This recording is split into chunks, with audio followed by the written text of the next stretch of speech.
Welcome to Lisa's Forbidden Entries, where I read RPG horror stories and react to what should have never happened. Today's Forbidden Entry was given permission to be read by Reddit user Elandor5 and has been named The Chosen One, and her angelic bodyguard try to get my character sacrificed to an archdemon by cultists. So, English is not my first language, so sorry for any spelling errors or similar. I did my best to fix them. I figured I'd share another one of my bad experiences with online role-playing. 1. Game premise. This happened a few years ago. It was a game of Monster of the Week, which is a campy, urban fantasy TTRPG set in the modern day, inspired by shows like Buffy the Vampire Slayer and Supernatural, meaning players investigate mysteries, most commonly a supernatural monster, and then try to figure out how to stop it before something horrible happens. Each session is supposed to be mostly self-contained, like the episodes of the TV shows it is inspired by. The game was played on a Discord server through text chat and was just a random game with strangers brought together through the Keeper's LFG post. First player picked the Chosen playbook. The Chosen is basically the main character class, with some epic destiny ahead of them and being tailored towards combat.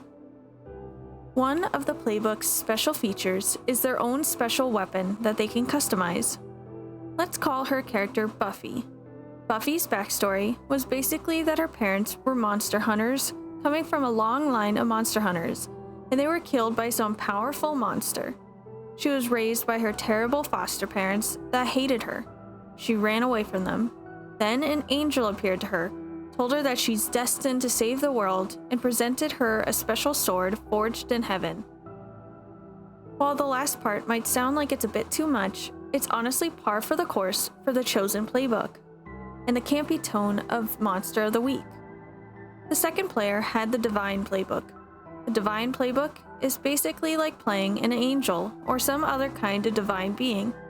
It is obviously very strong and has access to supernatural abilities, like the Angel Wings special ability, which allows them to teleport and take others with them, and an ability that allows them to kill the big bad of the mystery without needing to find out their specific weakness, which is the entire point of the game otherwise.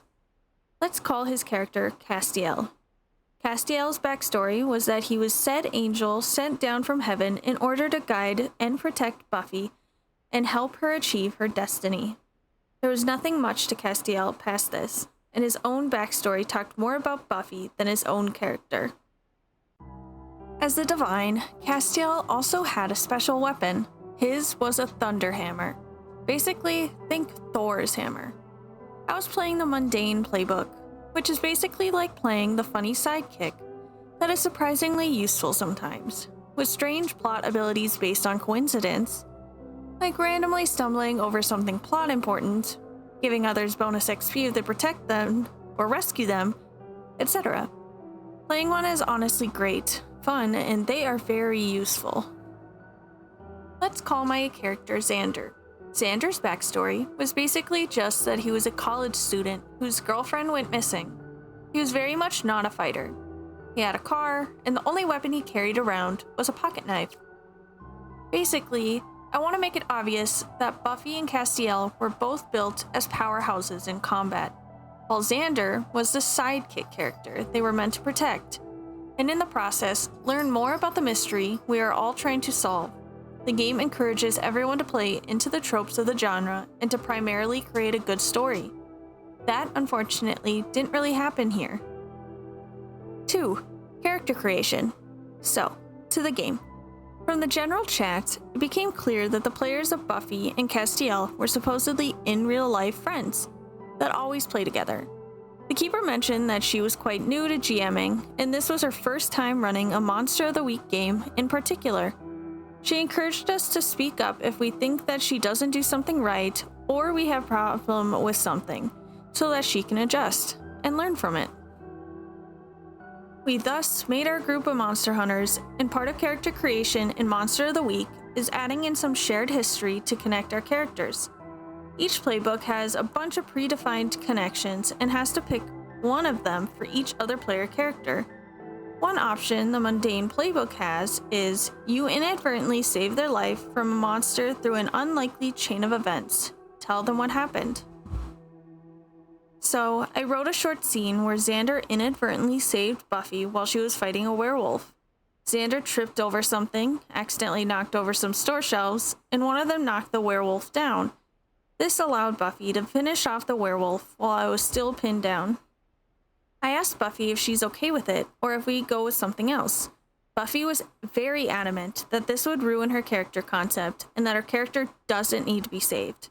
Which, alright, fair enough. But before I could offer an alternative, Castiel interjected and asked me if I'm trying to turn their shared story into a dumb joke. The Keeper got them to calm down, and in order to keep the peace, I chose another option from the playbook.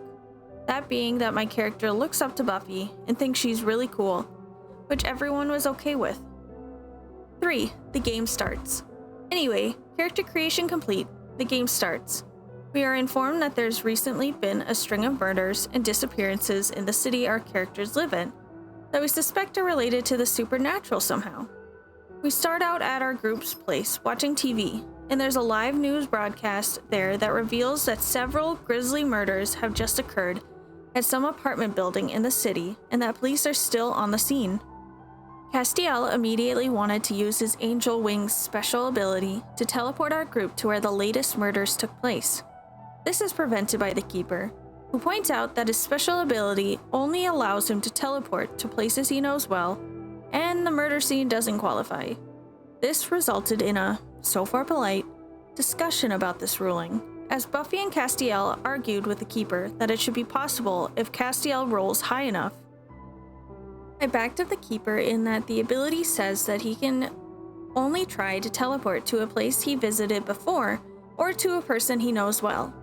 I was kind of confused about why this was even an argument, since it seemed very clear to me. Castiel argued that he saw the building on TV as well as some of the people there, so that's good enough, and he could teleport to either to the place itself or one of the people there.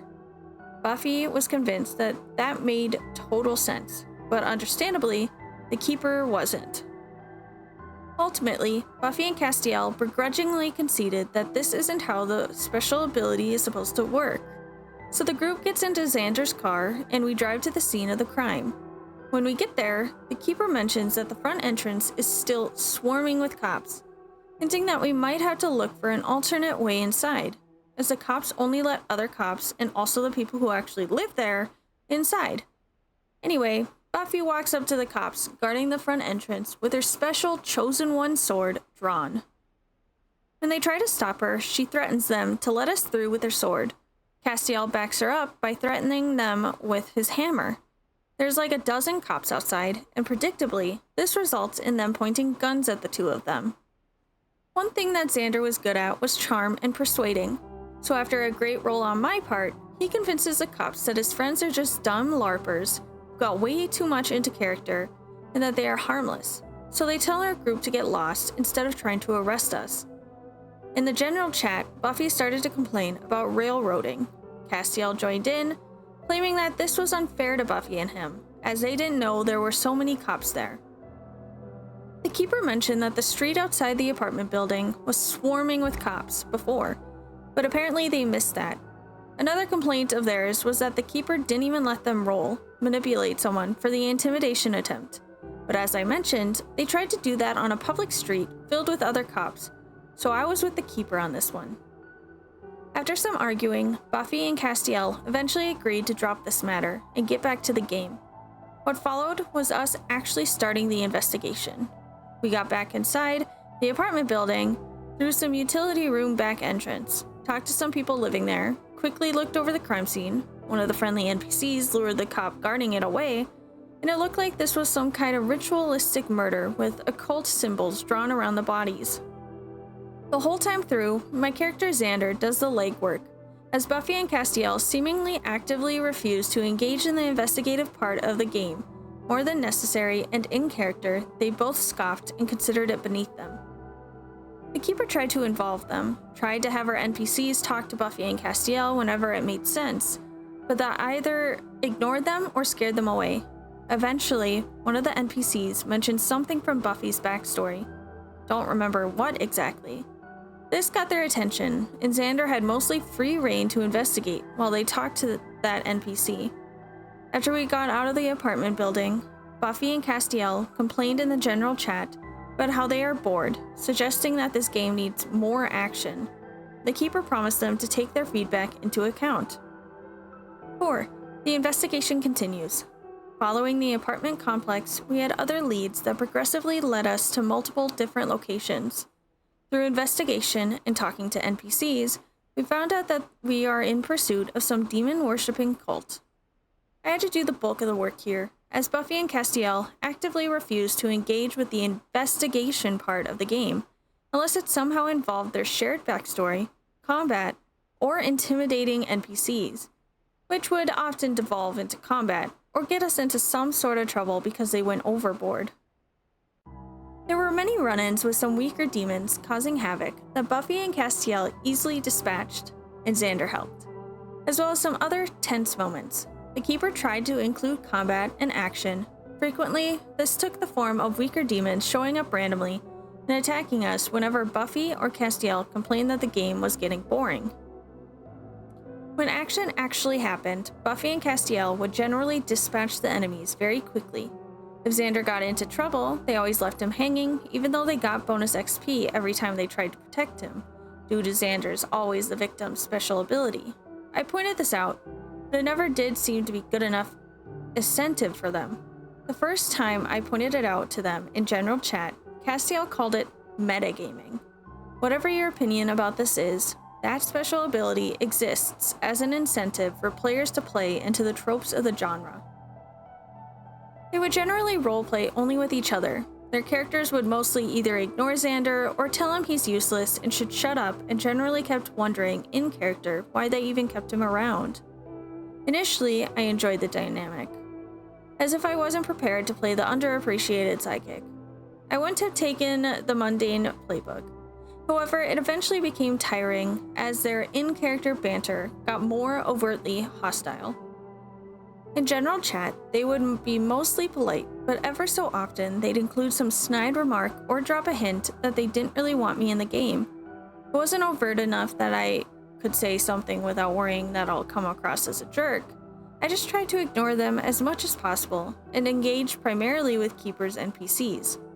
The Keeper was good at telling an interesting story and role-playing as various NPCs. It was part of the reason I stuck with the game and wanted to see at least this first session through, as the story was interesting and I had fun when Buffy and Castiel weren't involved.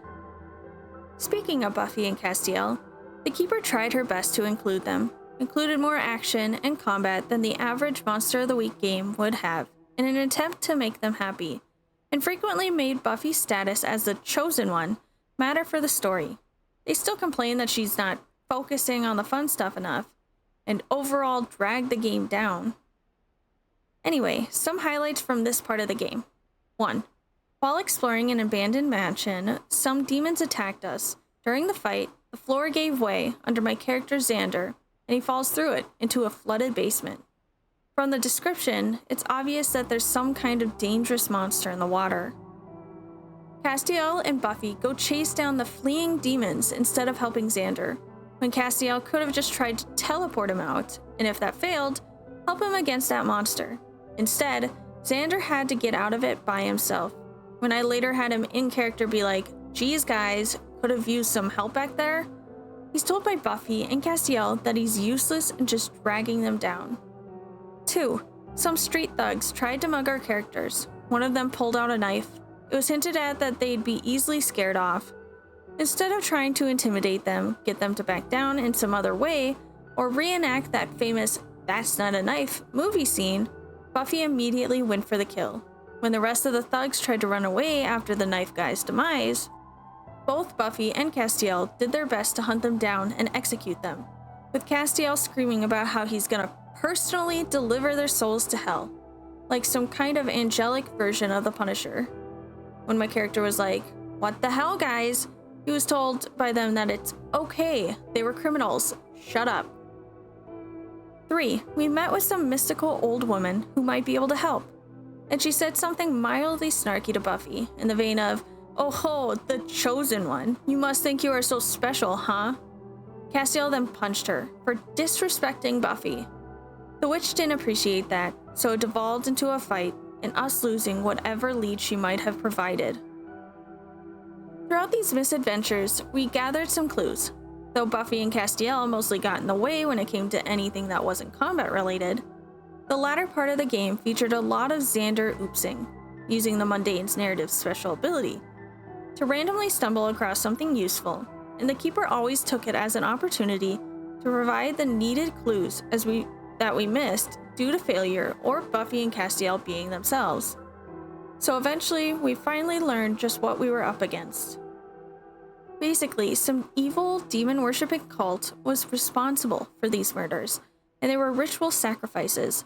The cultists were collecting souls of the murder victims and trying to use them to fuel a ritual that would summon some archdemon whose name I don't remember.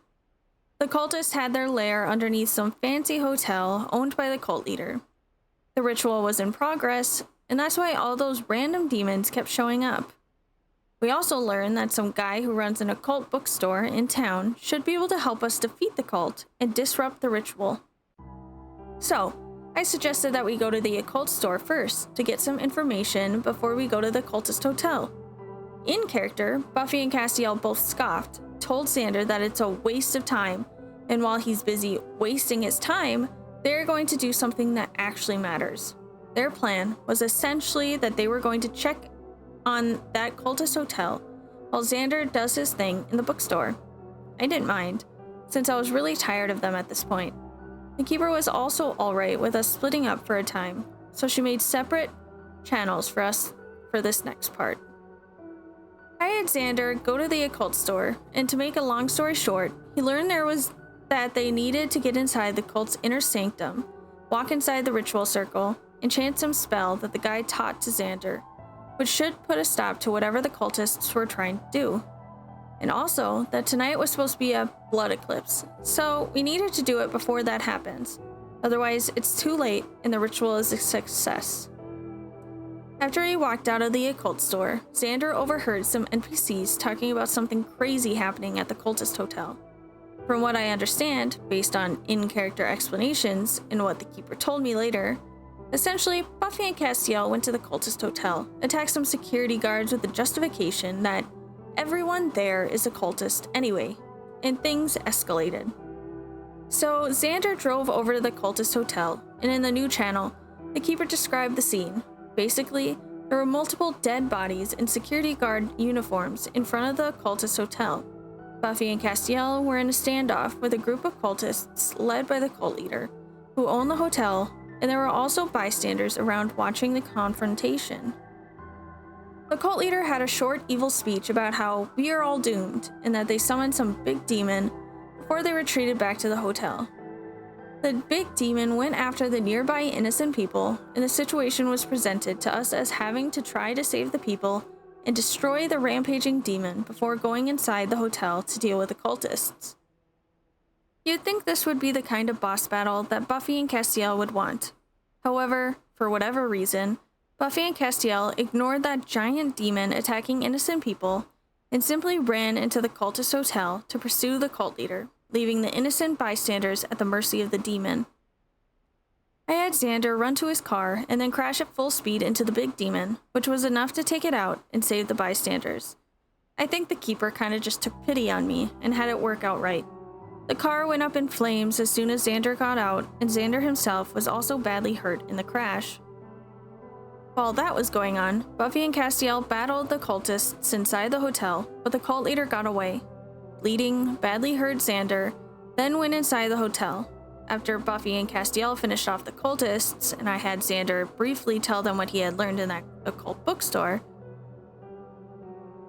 due to the stunt with the car, Xander had his arm in unstable territory, which basically meant that he was bleeding out, and if untreated, could eventually die. Castiel had an ability that allowed him to heal with his angelic powers, and he even used it on Buffy a few times previously. However, when I had Xander ask for healing in character, Castiel was suddenly adamant that it's too risky to use it. and while that ability had some possible negative effects if you rolled poorly, at this point, Xander could literally die soon if untreated. The Keeper just told Castiel that he won't have to roll for healing Xander, and it will just work, as if he made the best possible roll. Castiel argued that it cheapens the game and removes the stakes, but then grudgingly conceded and just healed Xander. In character, Castiel berated Xander for getting injured and making him waste his powers on him, while Buffy mostly just seemed annoyed and said that she and Castiel never should have brought Xander along.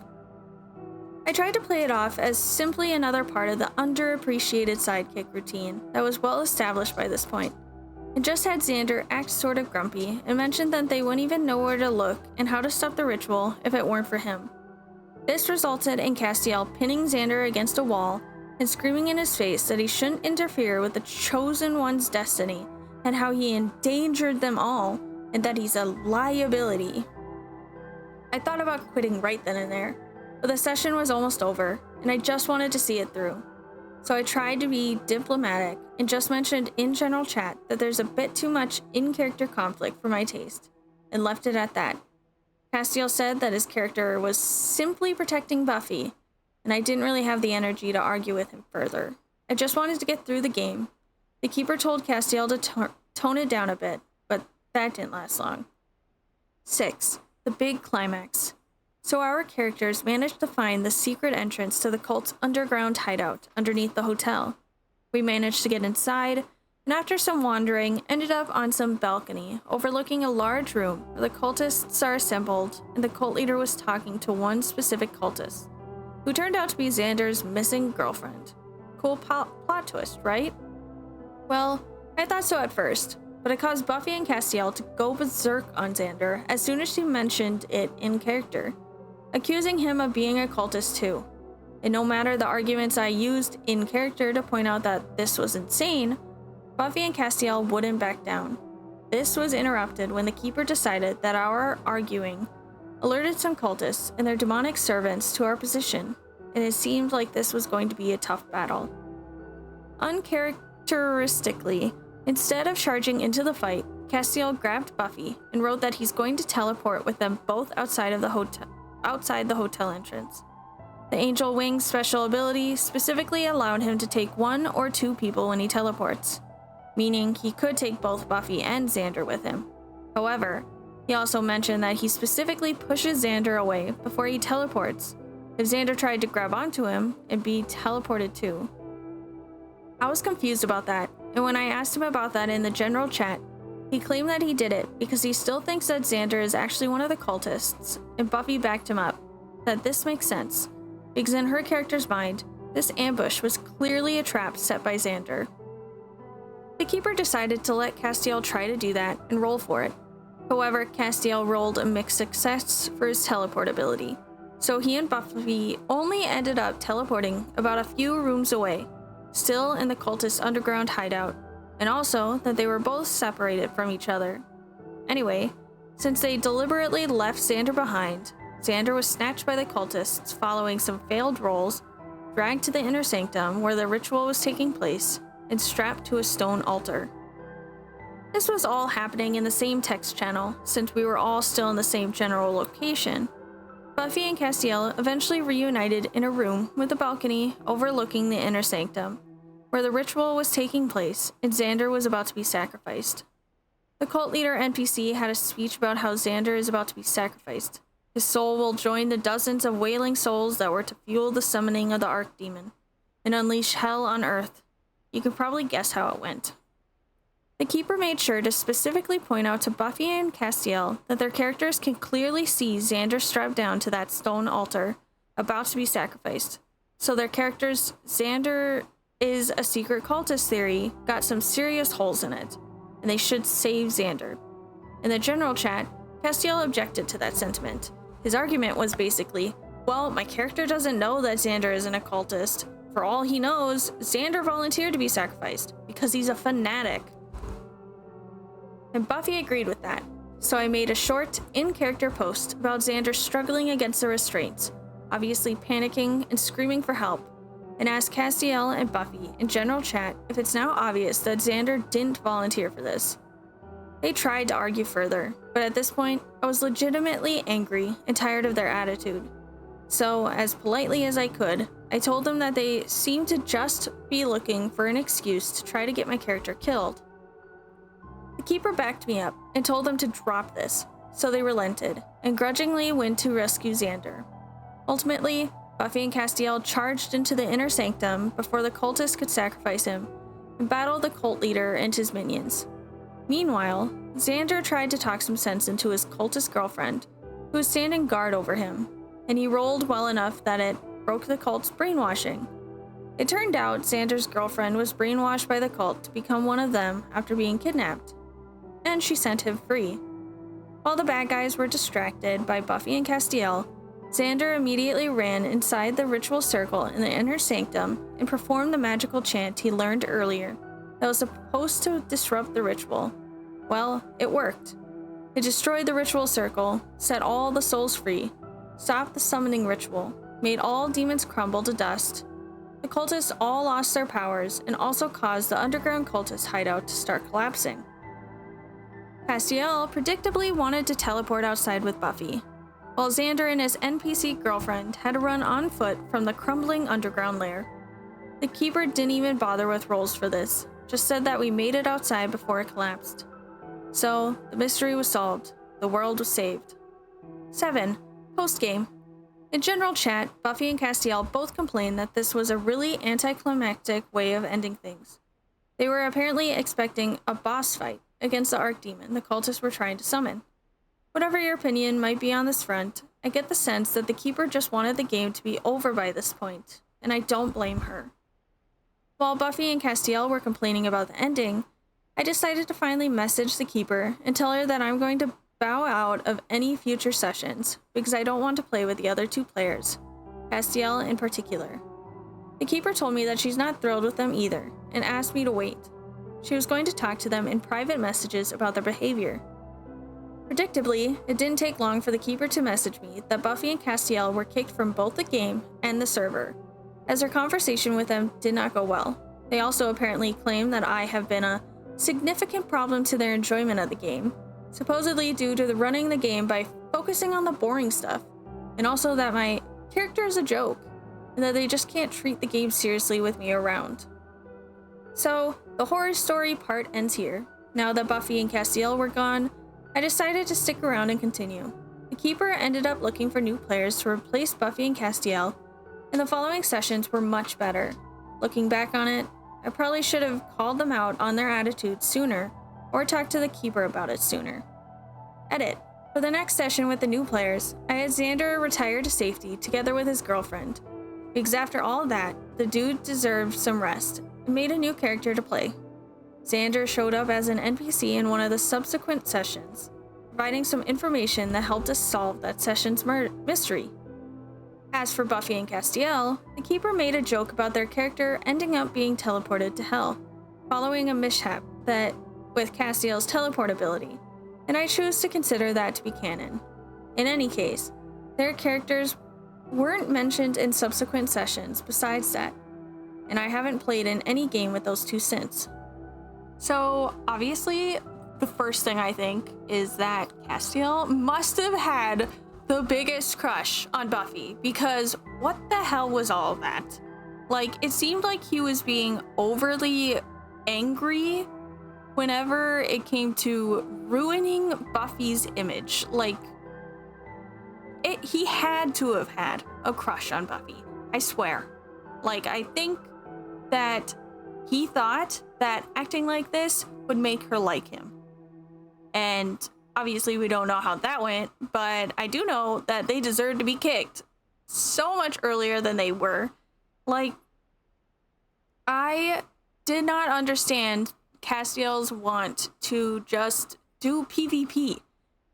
I swear him and Buffy both really had main character syndrome. Like, they thought they were the main character, and that's probably why Buffy chose the chosen one.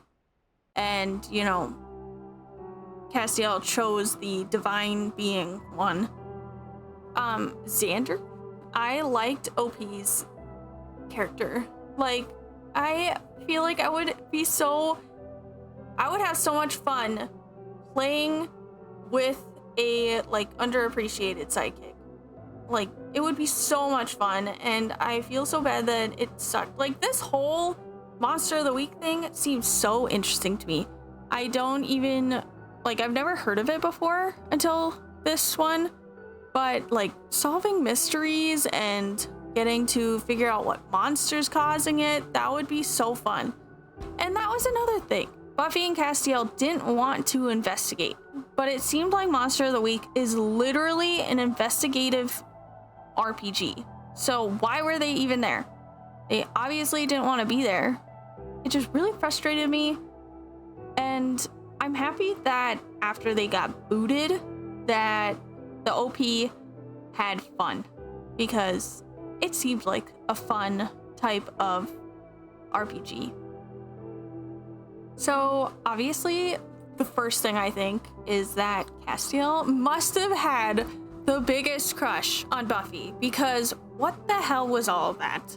Like, it seemed like he was being overly angry whenever it came to ruining Buffy's image. Like, he had to have had a crush on Buffy. I swear. Like, I think that he thought that acting like this would make her like him. And obviously we don't know how that went, but I do know that they deserved to be kicked so much earlier than they were. Like, I did not understand Castiel's want to just do PvP. I swear him and Buffy both really had main character syndrome. Like, they thought they were the main character, and that's probably why Buffy chose the chosen one. And, you know, Castiel chose the divine being one. Xander, I liked OP's character. Like, I feel like I would have so much fun playing with a like underappreciated sidekick. Like, it would be so much fun, and I feel so bad that it sucked. Like, this whole Monster of the Week thing seems so interesting to me. I don't even, like, I've never heard of it before until this one, but like solving mysteries and getting to figure out what monster's causing it, that would be so fun. And that was another thing. Buffy and Castiel didn't want to investigate, but it seemed like Monster of the Week is literally an investigative RPG. So why were they even there? They obviously didn't want to be there. It just really frustrated me. And I'm happy that after they got booted, that the OP had fun, because it seemed like a fun type of RPG.